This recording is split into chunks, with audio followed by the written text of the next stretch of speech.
But is there really such a thing as preference in a society that exclusively demonizes an option? Nice. So she wants my girlfriend to look like this. Cool. So today we're going to react to another fat acceptance cringe TikTok compilation. It is really sad to see a lot of these people just accept being obese, and it is not helping themselves, but it's also not helping other people to look up to them and to see that being fat is okay in their eyes. So it's very disappointing, and we're going to make fun of it. We got a 3 subscriber channel right here. Life insurance is FATPHOBIC. That's what this is called. Just to remind you guys, #1 killer in America, obesity. I say that over and over and over and over again. Heart disease, cancer, and then you have a lot of these horrible things just because people don't want to eat healthy. It's really sad. It's 2023. We have so much access to information, technology, other ways that we can eat healthy or just have better lives in general, and people just don't take advantage of it. They really don't. And then they become humongous and they play victim mode where they just think it's okay to be huge. So that's this compilation. So thin-splaining happened to me all throughout my childhood. I was a chubby kid, and then I was like not skinny in high school, but I wasn't fat either. But you know, in high school, it's like if you're not skinny, then you're fat.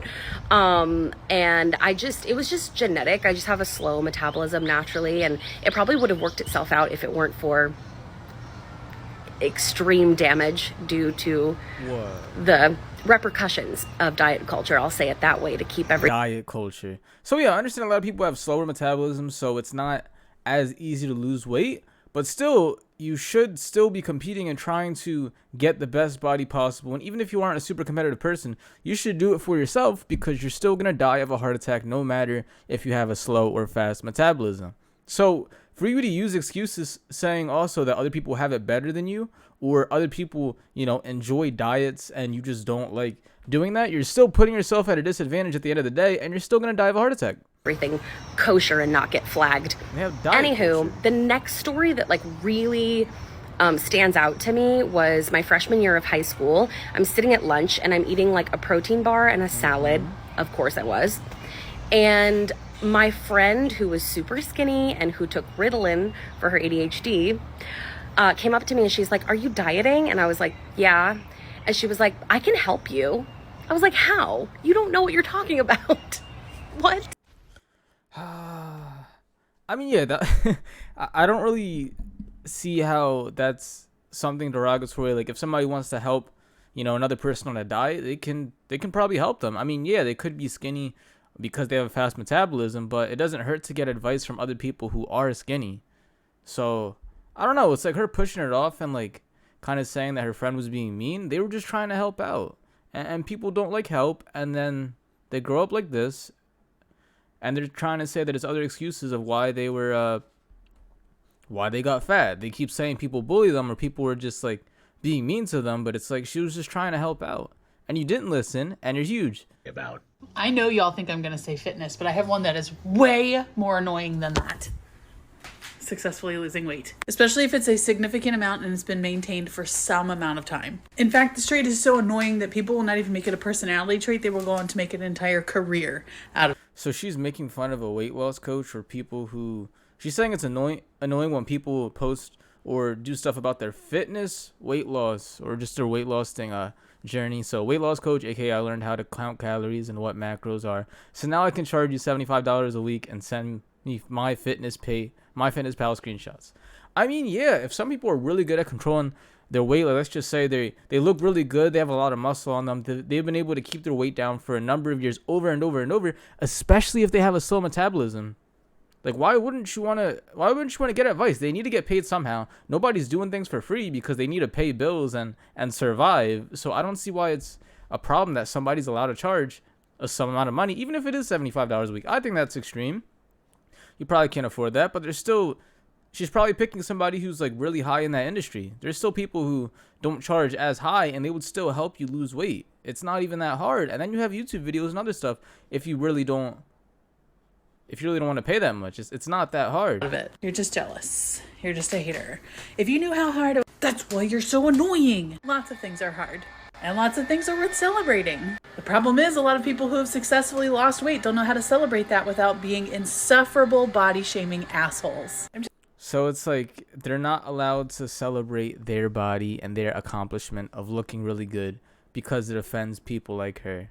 And it's sad. If I look really good, right? If I have a really good body and I used to be 400 pounds, I'm going to celebrate that and feel really good about myself. And that celebration, I can look back on that and keep showing myself, look at all the progress you have gotten. You can't go back to that old life of eating Twinkies, watching TV, and just a bunch of stuff that was so repetitive and so horrible for my body that it's going to make me have a heart attack. So she's just making fun of it, and it's not fair. I'm just so much healthier now.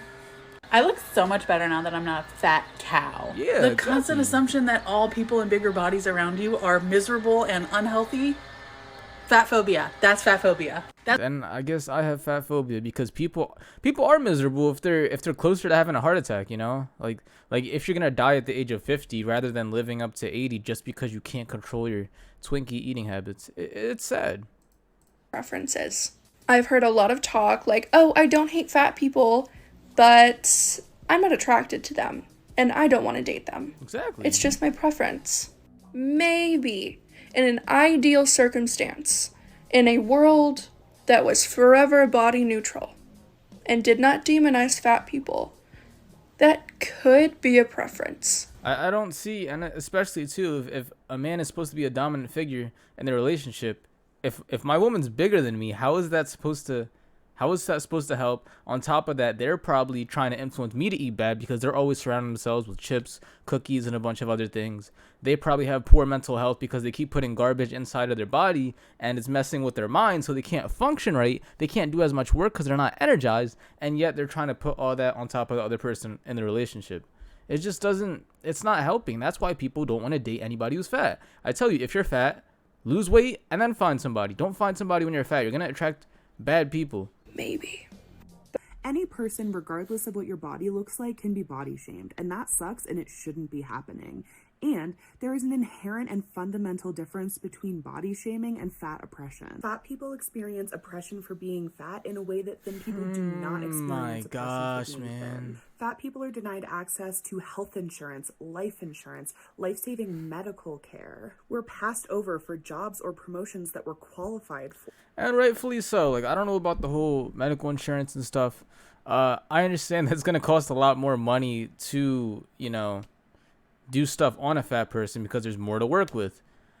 But I mean, wouldn't that be more money for the whole medical people? Overlooked for jobs? Completely understand. If you're fat and you're trying to go for a job, why would somebody want a lazy worker who's going to just eat a bunch of food all day and probably not care about their personal hygiene? It's a bad look for the company. It really is. And it's if you're overlooked for jobs and promotions, that means you need to lose weight. So stop complaining about it on TikTok and go do something about it. But body shaming, I would assume body shaming is more of things you can't change. Like maybe if you're too tall, too short, maybe you have a long nose, short nose. If you're a certain race, maybe, I don't know, like just something that you can't change on your body, but you can change being fat. And that shouldn't be considered, the whole body shaming or fat oppression thing. It's just a stupid argument. But yeah, man, that's just the whole fat acceptance movement. It's really cringe. At the end of the day, stop being fat.